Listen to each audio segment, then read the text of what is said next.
कौम लूत जिन्होंने दुनिया में सबसे पहले हमजिन्स परस्ती की इब्तिदा की। कौम लूत की तरफ शैतान ने किस औरत को भेजा था? उस औरत ने ऐसा क्या किया जिससे कौम लूत की औरतें भी एक नए गुनाह में मुब्तला हो गईं? लाकीस कौन थी और उसने कौम लूत की औरतों को क्या सिखाया था?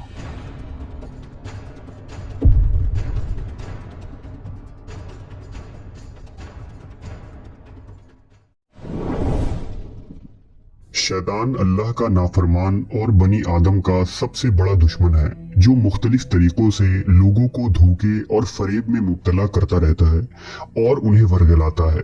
कुरान और हदीस के मुताले से पता चलता है कि शैतान सिर्फ एक मखलूक नहीं है, बल्कि इब्लीस की एक पूरी नस्ल है और उसके बेशुमार औलाद हैं। कुरान मजीद में शैतानी ज़ुर्रियत का जिक्र मिलता है, जो शैतान के चेले और उसके कामों में उसके मददगार और मावीन हैं। बयान किया जाता है कि शैतान की कई औलादें हैं, जिनमें वल्हान नमाज और इबादत में वसवसे डालता है, मस्तूत लोगों में अफवाह फैलाता है, वासिम घर वालों में लड़ाइयाँ लगवाता है, मुर्रा गाने बजाने के गुनाह को आम करता है और इसी तरह इब्लीस के कई बेटे और पोते हैं, जो मुख्तलिफ कामों पर मुकर्रर हैं। शैतान की उन औलादों और जुर्रियत में एक नाम लाकीस का है। लाकीस दरअसल शैतान की बेटी है, जिसे इब्लीस ने एक खास ड्यूटी पर मुकर्रर करते हुए कौम लूत की तरफ भेजा था। कौम लूत दरअसल तारीख की एक ताकतवर और मालदार कौम थी, जो उर्दून के इलाके में आबाद थे। यहाँ सरसब्द व शादाब वादियाँ थी, जिनमें सुदूम और अमूरा के नाम से दो इलाके आबाद थे। इब्लीस ने अहले सुदूम को इस तरह गुमराह किया कि शैतान एक दिन इंसान की सूरत में सुदूम के लोगों के पास आया और उसने उन लोगों को आपस में ही मर्दों में शहवत करना सिखाया। उन लोगों को ये बुरा अमल बहुत पसंद आया, लिहाजा ये लोग आहिस्ता आहिस्ता इस अमल के आदी बन गए और वो रोजाना बदफेली करने लगे। यहाँ तक कि अगर कोई मुसाफिर सुदूम के इलाके से गुजरता तो ये लोग उन मुसाफिर मर्दों को भी पकड़ लेते और उन्हें अपना शिकार बना लेते। वक्त गुजरने के साथ ये लोग इस गुमराही के गड्ढे में गिरते चले गए और ये लोग औरतों के बजाय मर्दों और लड़कों से जिना करने लगे और औरतों की तरफ उन्हें कोई रुग़बत न रहा और खुले आम इस अमल को शहर के चौक चौराहों पर किया जाता था। उनकी हर महफिल में मर्दों का रक्स और उनके साथ अय्याशी और जिना करना उनका दस्तूर बन चुका था। अल्लाह ने उनकी तरफ अपने बंदे और नबी हजरत लूत अलैहिस्सलाम को भेजा, जिन्होंने अहले सुदूम को इस गंदे अमल से तौबा करने को कहा और फरमाया, क्या तुम लोग वो बेहयाई करते हो जो तुमसे पहले इस जमीन पर किसी ने नहीं किया है? तुम मर्दों के पास जाकर अपनी ख्वाहिश पूरी करते हो और अपनी औरतों को छोड़ देते हो। तुम लोग हद से गुजर चुके हो। लेकिन कौम लूत पर इन वाज़ो नसीहत का कोई असर न हुआ, बल्कि वो उल्टा लूत अलैहिस्सलाम के खिलाफ हो गए और उन्हें मजबूर करने लगे कि तुम इतने ही नेक और पाक हो तो इस बस्ती से निकल जाओ। अहले सुदूम का मर्दों से जिना करना और बदफेली सिर्फ एक गुनाह ही नहीं था, बल्कि इस अमल से वो खुदा के बनाए हुए खानदानी निजाम को तबाह बर्बाद कर रहे थे और ऐसे संगीन जुर्म की इब्तदा कर चुके थे जिससे अफजाइश नस्ल का पूरा कुदरती निजाम बर्बाद हो रहा था। बहरहाल जब कौम लूत के मर्दों ने अपनी औरतों से कुर्बत करना और उनसे अपनी ख्वाहिश पूरी करना छोड़ दिया तो इब्लीस के लिए ये एक सुनहरा मौका था कि वो इस कौम में एक और नए गुनाह की इब्तिदा करे। लिहाजा इब्लीस लईन ने अपनी बेटी, जिसका नाम लाकीस था, उसे अहले सुदूम की तरफ भेजा। लाकीस जिन्नात और शयातीन में सबसे ज्यादा हसीन व जमील और खूबसूरत थी। इब्लीस ने उसे हुक्म दिया कि वो एक खूबसूरत औरत की शक्ल इख्तियार करे और कौम लूत की उन औरतों के पास जाए और उन्हें हमजिन्स परस्ती का तरीका सिखाए जिन्हें उनके मर्दों ने छोड़ दिया है।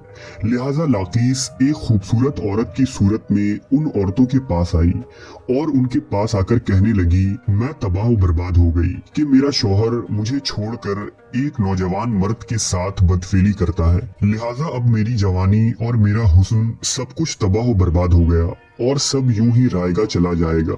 ये सुनकर कौमे लूत की दीगर औरतें भी वावेला करने लगी और अपने शौहरों को बुरा भला कहने लगी। फिर लाकीस ने उन औरतों से कहा, हम भी उन मर्दों से बेनियाज हो जाएंगे और उनकी तरफ रुग़बत न करेंगे जिस तरह से वो हमसे बेनियाज हो चुके हैं। हम सबको उन मर्दों की कोई जरूरत नहीं, हम अपनी ख्वाहिशात को आपस में ही पूरा कर सकते हैं। इस पर उन औरतों ने लाकीस से पूछा कि वो कैसे। लिहाजा लाकीस कौमे लूत की एक रईस और खूबसूरत औरत के पास आई और उसके साथ बदफेली की और उन औरतों को औरतों से हमजिन्स परस्ती का शैतानी तरीका सिखाया। उस रईस औरत को ये अमल बहुत पसंद आया, लिहाजा वो औरत सुदूम और उमूरा के दूसरी औरतों के पास गई और उन सब को भी इस तरह करने को कहा और औरतों के दरमियान हमजिन्स परस्ती के इस तरीके का आगाज हुआ। जब उन मर्दों ने देखा कि औरतें औरतों के साथ ही अपनी शहवत को पूरी कर रही हैं, तो उन मर्दों ने अपनी औरतों को इस बदफेली से मना नहीं किया। वो खुद भी हमजिन्स परस्ती के गुनाह में मुलव्विस रहे और अपनी औरतों को भी इस गुनाह में शरीक करते रहे। आखिरकार जब कौमे लूत की सरकशी और गुनाह हद से तजावीज कर गई, तो अल्लाह ने उन पर पत्थरों और आग के अंगारों का अजाब भेजा, जिससे उनके जिस्मों के परखच्चे उड़ गए। सदूम और अमूरा की 5 बस्तियां बिल्कुल तबाह बर्बाद हो गई।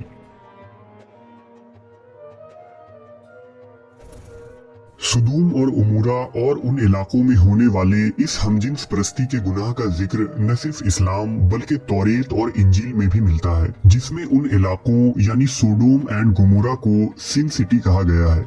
इसके अलावा अक्कादी सहीफों और कदीम यूनान की तारीखी रिकॉर्ड्स में भी सुदूम के गुनहगार शहर का जिक्र मिलता है, जिसके मुताबिक सुदूम और उमूरा तारीख इंसानियत के वो पहले इलाके थे जहाँ से हमजिन्स परस्ती यानी होमोसेक्सुअलिटी का आगाज हुआ था। और इब्लीस की बेटी लाकीस ने बाद में इस घिनौने गुनाह में मजीद इजाफा करते हुए वहाँ की औरतों को भी हमजिन्स परस्त बना दिया, जिसे जदीद दौर में लेस्बियन कम्युनिटी का नाम दिया जाता है। सुदूम और उमूरा के बाद हमजिन्स परस्ती की ये बीमारी कदीम मिस्र, यूनान, चीन, अफ्रीका और यूरोप में भी फैलता चला गया। दौरे जदीद में यूरोप और अमेरिका ने हमजिन्स परस्ती की सबसे ज्यादा हिमायत की, जो तरक्की याफ्ता माशरों में भी बहस का मौजू बना और इस घिनौने जुर्म को हुकूक इंसानी में शुमार करने के मुतालबे किए गए।